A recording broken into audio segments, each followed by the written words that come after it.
జగన్ ఏమంటున్నారంటే టీటీడీ బోర్డుకు సంబంధించినటువంటి నిర్ణయం తప్ప అది ప్రభుత్వానికి సంబంధం లేదు. ఒకసారి బోర్డు వేయడం వరకు మాత్రమే ప్రభుత్వానికి బాధ్యత.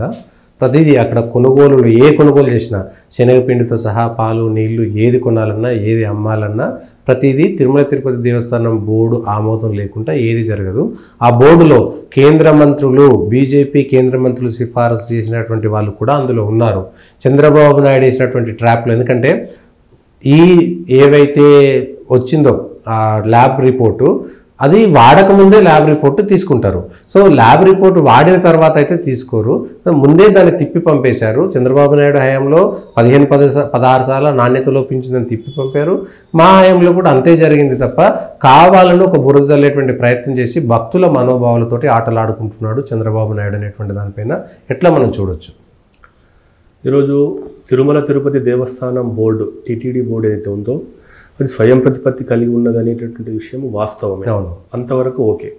కానీ దాన్ని నియమించేది కూడా ఈరోజు ఒక ఎండోమెంట్ ఆఫీసర్ ఉంటాడు, executive officer, joint executive officer, తర్వాత యంత్రాంగం అంతా కూడా ప్రభుత్వం ఆధీనంలోనే ఉంటుంది. ఈరోజు టీటీడీ బోర్డు వేసినాము మొత్తం అదే చూసుకుంటా అని చెప్పేసి తప్పును మొత్తం ఒకవైపు చూపించి చేతులు దులుపుకోవడం అనేది తప్పు. టీటీడీ బోర్డు అనేది అటానమస్ బాడీ, అంతవరకు ఓకే. దాన్ని ఫుల్ఫిల్ చేసేది మొత్తం కూడా ప్రభుత్వమే. ఇది వాస్తవం గమనించాలి. తర్వాత ఈరోజు టీటీడీ బోర్డు అంటే చేపల మార్కెట్ కాదు, అడ్డగోలుగా ఇష్టం ఉన్నటువంటి వ్యవహారాలంతా నడిపించడానికి.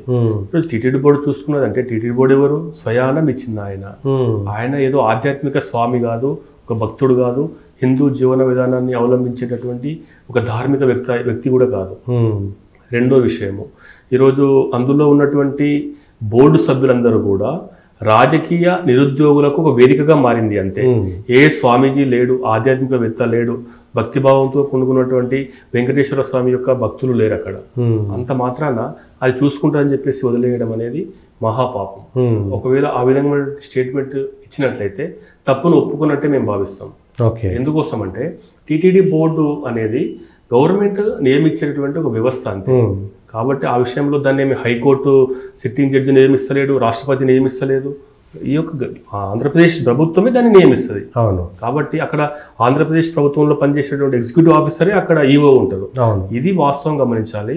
తర్వాత అక్కడ మనం చూసుకున్నట్లయితే ఎక్కడెక్కడైతే ఎండోమెంట్ భారతీయ జనతా పార్టీ వాళ్ళని సిఫార్సు చేసినటువంటి లేఖల వల్ల బోర్డు మెంబర్స్ అయ్యిండ్రు, లేకపోతే వైసీపీ సంబంధించినటువంటి రాజకీయ నిరుద్యోగులు బోర్డు మెంబర్లు అయ్యిండ్రు, తెలుగుదేశం పార్టీ వాళ్ళు అయ్యిండ్రు అనేటటువంటి విషయం మనం పరిశీలించినట్లయితే ఏ పార్టీ అధికారంలోకి ఉంటే ఆ పార్టీ యొక్క రాజకీయ నిరుద్యోగులు అక్కడ ఉంటారనేది జగమెరిగిన సత్యం. దీన్ని ఎవరు కూడా కాదనలేనటువంటి సత్యం. ఈరోజు భారతీయ జనతా పార్టీ వాళ్ళు సిఫార్సు చేసిండ్రు, ఆ నెపమంతా భారతీయ జనతా పార్టీ వాళ్ళదే అనుకుంటే తప్పు ఎవరికి చేసినా, భారతీయ జనతా పార్టీ చేసినా, వైఎస్ఆర్ కాంగ్రెస్ పార్టీ చేసినా, తెలుగుదేశం పార్టీ చేసినా, జనసేన పార్టీ చేసినా కూడా తప్పే. బీజేపీ వాళ్ళు తప్పు చేస్తే తప్పు కాదని కాదు. ఈరోజు నువ్వు బహిరంగంగా లెక్కబెట్టు. ఈరోజు ఒక మాట అని వదిలిపెట్టడం కాదు.